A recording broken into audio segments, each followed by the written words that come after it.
अल्लाह पाक तब तक किसी कौम के हालात नहीं बदलता जब तक कि वो ख़ुद अपने हालात को बदलना ना चाहे। इंडिकेट की गेम भी कुछ इसी तरीके से है।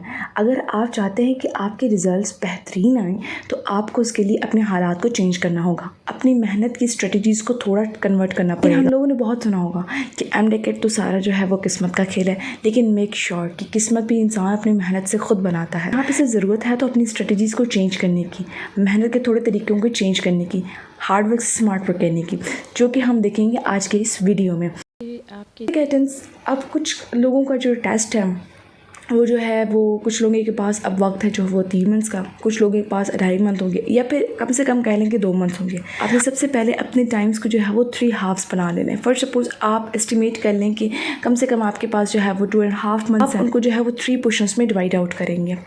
अच्छा, यहाँ पे एमडीकेटेंस एक चीज़ बहुत ज़्यादा समझने वाली चीज़ है कि सारी जो गेम होती है ना वो आपकी फ़िज़िक्स और केमिस्ट्री की गेम होती है एमडेकेट में।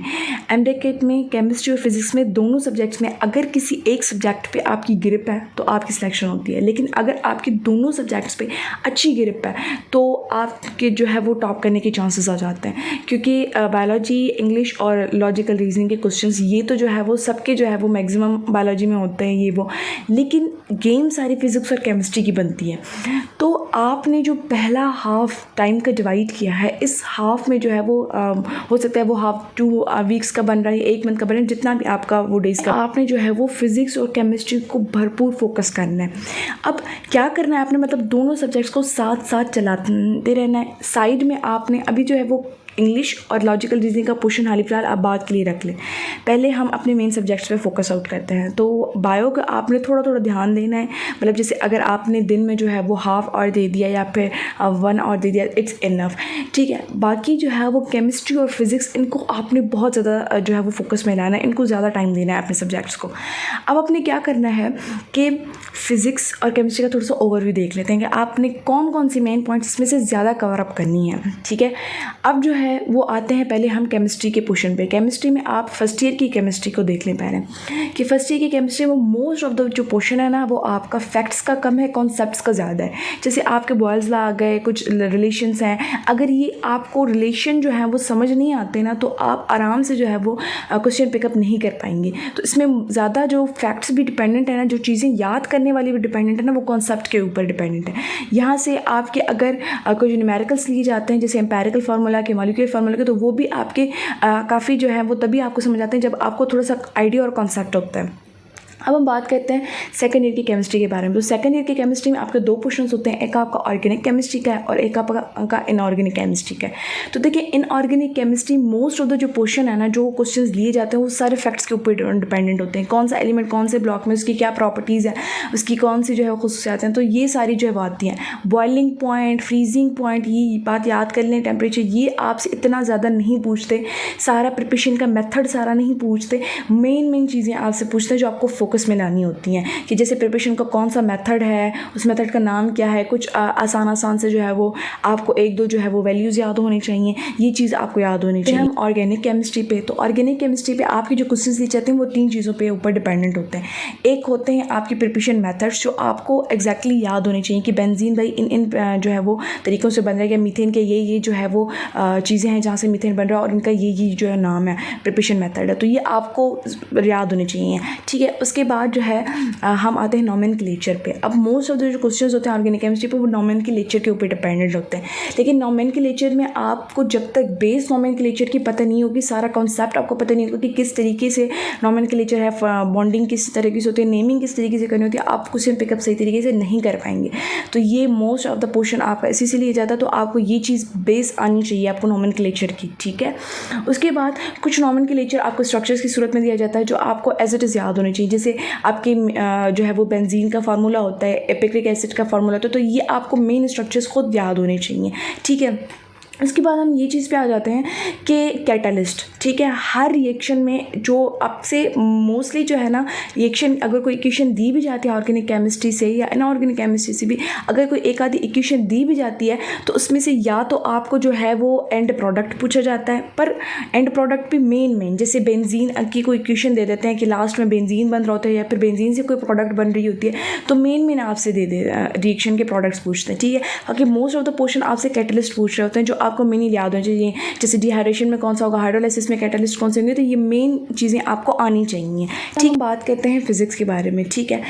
फिजिक्स में देखें आपकी 3 क्वेश्चंस पे डिपेंडेंट होते हैं क्वेश्चंस आपके। एक आपके फैक्ट्स बेसिस होते हैं जो आपको एज इट इज़ लाइंस आती हैं, जैसे speed of sound, speed of light होती है, तो वो चेंज नहीं हो सकती, वो आपको एज इट इज़ याद करनी पड़ती हैं।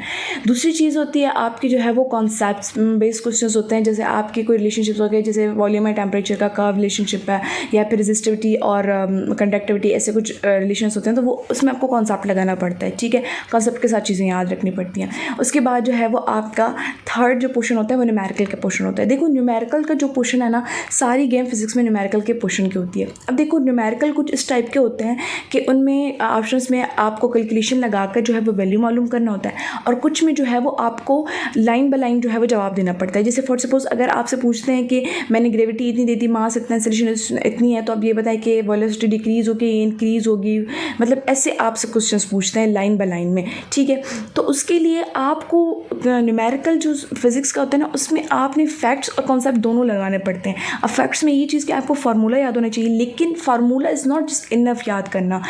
उसमें अगर आपको कॉन्सेप्ट नहीं है कि मतलब मुझसे पूछ क्या रहा है इस क्वेश्चन में, ये एक्चुअल गेम होती है फिजिक्स की न्यूमेरिकल की। जब तक आप उस मतलब रीड कर रहे हैं आप उस न्यूमेरिकल को, लेकिन आपको समझ नहीं आ रही है कि इसमें जो है वो, अब ग्रेविटी के तो 10 फार्मूला है, लेकिन मुझे ये नहीं पता कि ग्रेविटी का कौन सा फार्मूला यहाँ पे पुट डाउन करना है, तो वो सारा मेरे कॉन्सेप्ट पर डिपेंडेंट होगा, अगर मेरे पास कॉन्सेप्ट है फिजिक्स का तो, कि इसमें। अब ये तो हो गया वो जनरल सा ओवरव्यू फिजिक्स और केमिस्ट्री का, ठीक है। अब मैं आपको ये बताती हूँ कि हमें इसे आखिर कवर किस तरीके से करना है, ठीक है। तो बेसिक जो मेथड होता है ना, वो इसमें ये होता है कि आप इनको जो है वो इनके कॉन्सेप्ट, उनके फैक्ट्स भी याद रखें, ठीक है, पढ़ते रहें, ठीक है, रिविजन्स निकालें इनकी, तभी आपको चीज़ें याद रहती हैं। But most of the portion आपका जो है ना, वो जो याद होने वाली चीज़ है वो आपकी प्रैक्टिस होती है। जितना आपको ग्रिप चाहिए ना फिजिक्स और केमिस्ट्री पर, उतनी आप इनकी प्रैक्टिस करें, इनके क्वेश्चन सॉर्ट आउट करें। ज़रूरी नहीं है कि आपको पास पेपर्स हों या ये वो, जहाँ से भी मटेरियल मिलता है ना सॉर्ट आउट करें, क्योंकि कोर्स तो एक ही है ना, पॉइंट्स तो एक ही है ना, क्वेश्चंस चाहे डिफरेंट होंगे लेकिन पॉइंट्स एक ही हैं। तो जहाँ से भी मिलता है ना पास पेपर्स, आप ज़रूर सॉर्ट आउट करें फिजिक्स और केमिस्ट्री के, ज़्यादा से ज़्यादा सॉर्ट आउट करें। और आपने एक दिन भी, मेरी बात याद रखें, एक दिन भी आज से लेके जब तक आपकी एंट्री टेस्ट है, एक दिन भी आपने जो है वो प्रैक्टिस को नहीं छोड़ना, पास पेपर सॉर्ट आउट को नहीं छोड़ना। दूसरी चीज़, आपने रिविजन्स को नहीं छोड़ना। आपने पढ़ लिए फिजिक्स केमिस्ट्री, दोबारा पढ़ें, दोबारा पढ़ते रहें जब तक आपको वो चीज़ें जहन में नहीं बैठ जाती, ठीक है। और वो आपको कैसे पता चलेगा कि आपको जहन में बैठ रही नहीं बैठ रही? जब आप क्वेश्चंस को प्रैक्टिस करेंगे, आपके माइंड में कॉन्सेप्ट्स बनेंगे, आपको समझ आएगी कि इतना टॉपिक मुझे क्लियर है, ठीक है। अब आपने पूरा मंथ जो है, मतलब फर्स्ट हाफ जो है वो टाइम का आपने फिजिक्स और केमिस्ट्री को देना है, साइड में आपने जो है वो बायो चलाती रहनी है, ठीक है। साथ साथ आपने प्रैक्टिस करते रहनी है दोनों की मुकम्मल तरीके से। उसके बाद सेकंड हाफ में हम आते हैं, तो फर्स्ट हाफ में आपने जो है वो फिजिक्स और केमिस्ट्री की तकरीबन जो है वो 1 या 2 रीड्स निकालनी हुई। उसके बाद आपने सेकेंड हाफ में बायो को अब आगे लेकर आना है, ठीक है। फिजिक्स और केमिस्ट्री की प्रिपरेशन करती रहनी है, उसकी रिविजन चलाती रहनी है, बायो को आपने कॉन्सेप्ट में लेना है। नोट्स बनाया तो उन पर तैयारी करें, नहीं बनाए तो जो मेन पॉइंट्स अपने बुक्स पे नोट किया उनको रिवाइज आउट करते रहें। बायो को भी साथ अब ज़्यादा टाइम दें आप, क्योंकि उसके रट्टे वाला पोर्शन है। बायो में कॉन्सेप्ट इतना नहीं होता, सारा रट्टे वाली चीज़ होती है। अब आप ये याद तो नहीं कर सकते कौन सा एनिमल कौन सा किंगडम में आता है, कौन सा प्लांट कौन से उसमें आता है, तो ये तो कॉन्सेप्ट नहीं लिख सकता, यहाँ पे रट्टा ही लगाना पड़ेगा आप लोगों को, और वो मोस्टली रिविजन से और पास्ट पेपर सॉल्व करने से आपको याद होता है। थर्ड हाफ ऑफ टाइम में आपने क्या करना है, आपने जो सब्जेक्ट्स आपके मेन थे उनकी प्रैक्टिस लाजमी। उसके बाद अब आते हैं इंग्लिश, चीज़ें आपकी होनी चाहिए। इंग्लिश में आपके कौन से क्वेश्चंस होते हैं, आपके एक जो है वो फिल इन द ब्लैंक्स वाले क्वेश्चन होते हैं, दूसरे आपके जो है वो पैराग्राफ के होता है उससे क्वेश्चन आपने निकालने होते हैं, तीसरे आपके सिनोनिम्स और एंटोनिम्स के होते हैं। अब देखो सिनोनिम्स और एंटोनिम्स के लिए तो उसके लिए आपकी इन्फॉर्मेशन इनफ होती है, वो आप ऑप्शंस एस्टिमेट करते हो तो उससे भी आपको अंदाज़ा हो जाता है, जो कि ट्रिक मैंने जो है वो इस वाली वीडियो में बताई हुई थी ऑप्शंस एस्टिमेट करने के लिए, आप वहाँ से भी जो है वो जाके देख सकते हैं, ठीक है। दूसरा जो है वो पैराग्राफ वाला क्वेश्चन उधर से ही हो जाता है पैराग्राफ पढ़ के। अब जो सारी गेम होती है ना वो फिल इन द ब्लैंक्स वाले क्वेश्चन की होती है। होती है। उसमें क्या होता है, उसमें 3 चीज़ें हाईलाइट मेन जो होती हैं वो उसमें दी हुई होती हैं। एक तो वो वर्ब से ज़्यादा क्वेश्चन उठाते हैं, दूसरा प्रीपोजिशन और तीसरा टेंसेस। इन तीनों चीज़ों को ज़्यादा फोकस किया होता है उन्होंने इंग्लिश में। तो इन तीनों पे आपकी अच्छी सी जो है वो नॉलेज होनी चाहिए वर्ब, प्रीपोजिशन और टेंसेस के बारे में, ठीक है।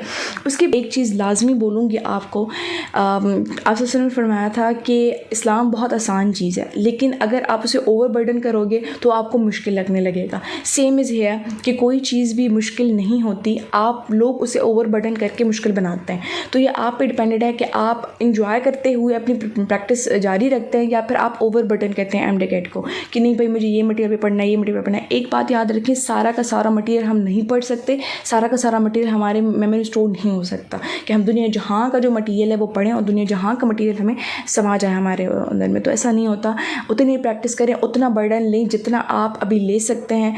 एक बात याद रखिए, ना ज़्यादा आपने एमटेकेट में ख़ुद को रिलैक्स रखना है कि आपसे पढ़ाई ना हो, ना ज़्यादा आपने जो है वो ख़ुद को बर्डन टेंशन में रखना है कि आपको इतनी एंजाइटी हो कि जो भी आप पढ़ें वो आपको याद ना रहे। दरमियानी चाल चलें, थोड़ा सा रिलैक्स भी रहें और थोड़ा सा आपके माइंड में भी होगी मुझे एमटेकेट की तैयारी भी करनी है। बिल्कुल रिलैक्स होकर ओवर कॉन्फिडेंट भी नहीं होना, ठीक है। अपनी तैयारी मेहनत पूरी रखनी है, ठीक है। बस एक बात याद रखें कि अगर आप मेहनत कर रहे हैं, अपनी स्ट्रेटजीज़ को अच्छे से फॉलो अप कर रहे हैं, एक दिन भी नहीं छोड़े, अपने टाइम दे रहे हैं आप अपनी स्टडी को, सेल्फ स्टडी को, तो यकीन जाने आप ज़रूर जो है वो कामयाब बनेंगे इंशाल्लाह। बस यकीन और मेहनत कभी भी ना छोड़ें। सो आई होप आज की वीडियो आपके लिए बेनिफिशियल रहेगी। So really don't forget to subscribe, follow and share to.